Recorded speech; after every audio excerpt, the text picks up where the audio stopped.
Hello there, welcome to News from Nepal Television. I am Smituki Singh Tamang. Let's begin with the top stories for this afternoon.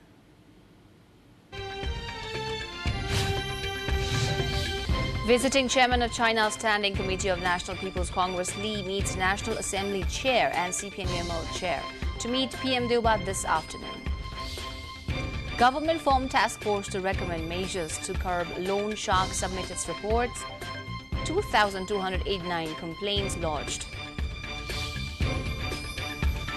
IAEA's consultants on with Ukraine and Russia for a nuclear safety around the Zaporizhzhia power plant adds two sides appear to be interested. And Nepal enters into the finals of SAF Under-17 Championship, thrashing host Sri Lanka 6-0 to face India in the final tomorrow.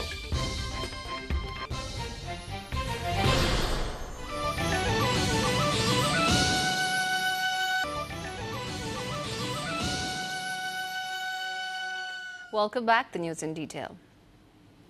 Visiting chairman of China's Standing Committee of National People's Congress, Li Zhanshu, has met with the chairperson of the National Assembly, Ganesh Prasad Thimalsina. According to the Secretariat of Chair Thimalsina, bilateral talks were held at the Federal Parliament building in New Baneshwar earlier this morning with the Chinese delegation. Various issues of mutual interest were discussed during the meeting.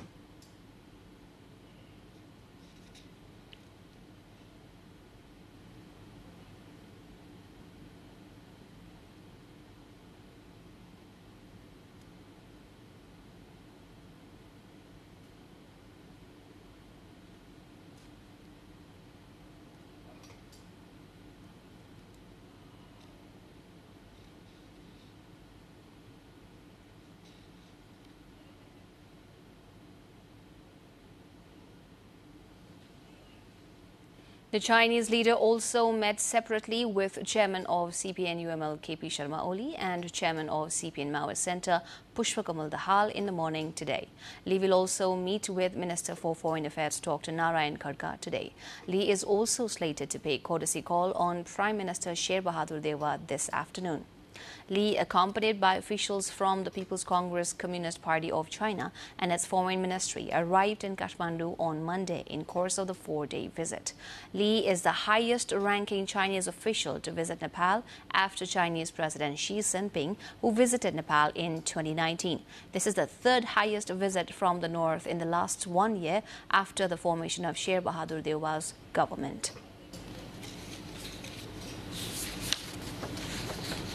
The task force formed by the government to recommend measures to curb loan sharks has submitted its report to Home Minister Balkrishna Khand. Coordinator of the task force, Dr. Bhishma Kumar Busal, submitted the report to Minister Khand.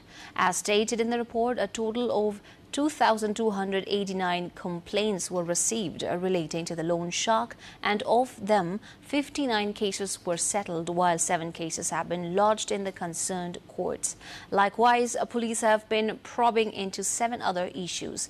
The report stated that there are 33 loan sharks having more than 4 complaints, accusing them of charging exorbitant interest rates on the poor people.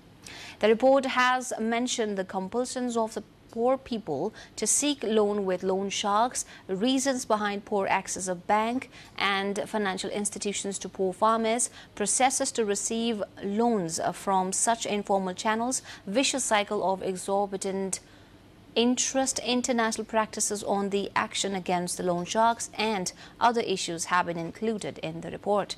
The government had formed the task force a month ago, seeking recommendation to curb the loan sharks. The government has lifted the ban on import of peas, betel nut and black pepper. Publishing a notice in the Nepal Gazette on Monday, the government paved way for the import of these 3 items as industrial raw materials. The import of these 3 items was banned since the last fiscal year. It has been mentioned in the Gazette that the lift on the import comes after completion of the procedure for managing the import of raw materials 2078, allowing the import only for the current fiscal year. Earlier, the government had issued a notice in the Gazette and banned the import of these items from April 6, 2020. In particular, the government had stopped the import of peas, betel nut and black pepper as it was imported from a third country and smuggled into India. Time for a break now. We shall be back with more updates. Do stay tuned.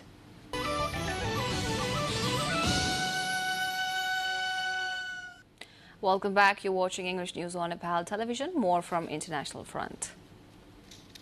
Just hours before news of Queen Elizabeth II's death spread, Prime Minister Narendra Modi delivered a fiery speech urging India to shed its colonial ties in a ceremony to rename a boulevard that once honoured King George V. Rajpath, formerly called Kingsway, was a symbol of slavery under the British Raj, he said. Instead, under the newly named Kartavya Path that leads to the iconic India Gate, a new history has been created, Modi beamed. The renovated avenue now boasts a black granite statue of Indian freedom fighter Subhash Chandra Bose in the place where a mold of King George V, Elizabeth's grandfather, once stood. His speech last Thursday was the latest in a concerted drive to purge India of its colonial relics. It was also a clear sign that the country, once the largest of Britain's colonies that endured 2 centuries of imperial rule, has moved on. The Queen's death provoked sympathies to a deeply respected figure from some, while for a few others it jogged memories of a bloody history under the British Crown. Thousands of people have been queuing through the night to see the Queen's coffin at St Giles Cathedral in Edinburgh, Scotland. Mourners filed slowly past the coffin, some of them crying, others curtsying or with heads bowed. Earlier, King Charles, along with Princess Anne and Princess Andrew and Edward, held a vigil by the coffin. There was also a service of reflection in the cathedral after King Charles led a procession along the Royal Mile. On Monday, he made his first address as monarch to MPs and peers in Parliament and promised selfless duty.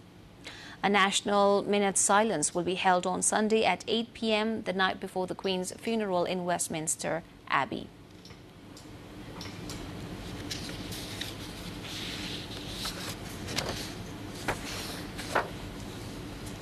Papua New Guinea leaders held a ceremony on Tuesday to bid farewell to Queen Elizabeth II and to proclaim King Charles III as the country's new head of state.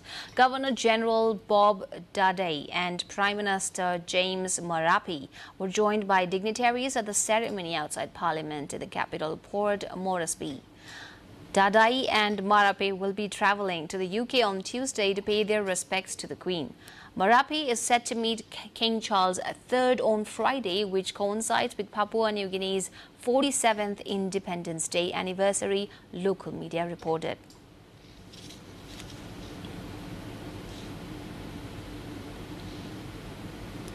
More updates lined up at the other side, but before moving on, let's have the highlights first.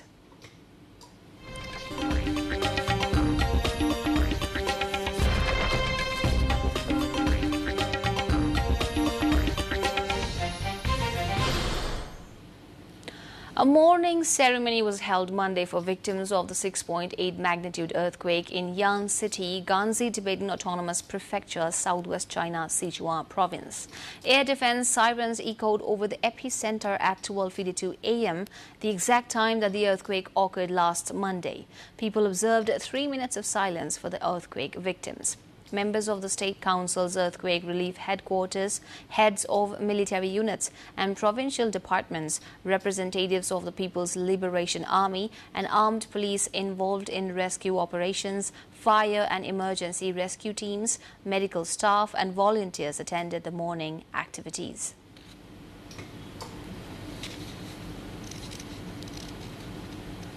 Now the sports update.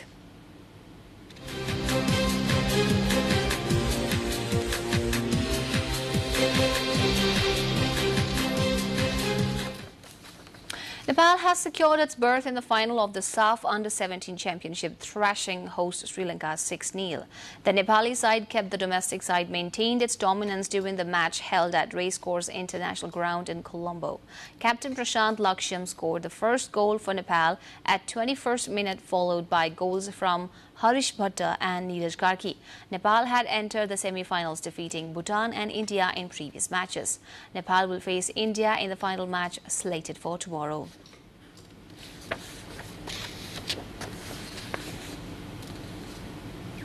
It was another golden night for host nation Serbia at the 17th Wrestling World Championships in Belgrade on Monday. Serbia took their gold medal tally to 4 with victories in the 63 and 67 kilogram categories of the Greco-Roman discipline.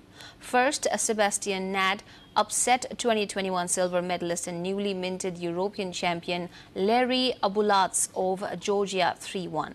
Then the hot favorite for the gold medal, Iran's Mohammad Reza Jerai, was beaten by mate Nemes 5-4. The reigning Olympic and world champion was widely tipped to secure Iran's first gold medal of the championships, but it was not to be.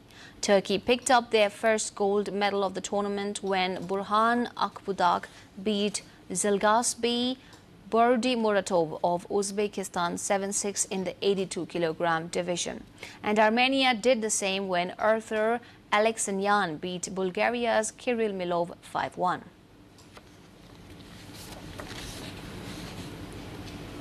Before we say goodbye, the headlines one more time.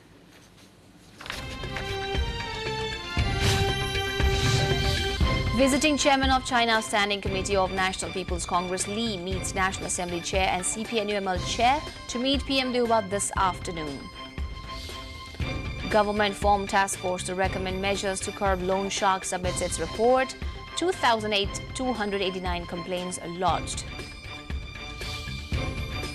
IAEA's chief says consultations on with Ukraine and Russia for a nuclear safety around the Zaporizhzhia power plant adds two sides appear to be interested. And Nepal enters into the finals of SAF Under-17 Championship, thrashing host Sri Lanka 6-0 to face India in the final tomorrow.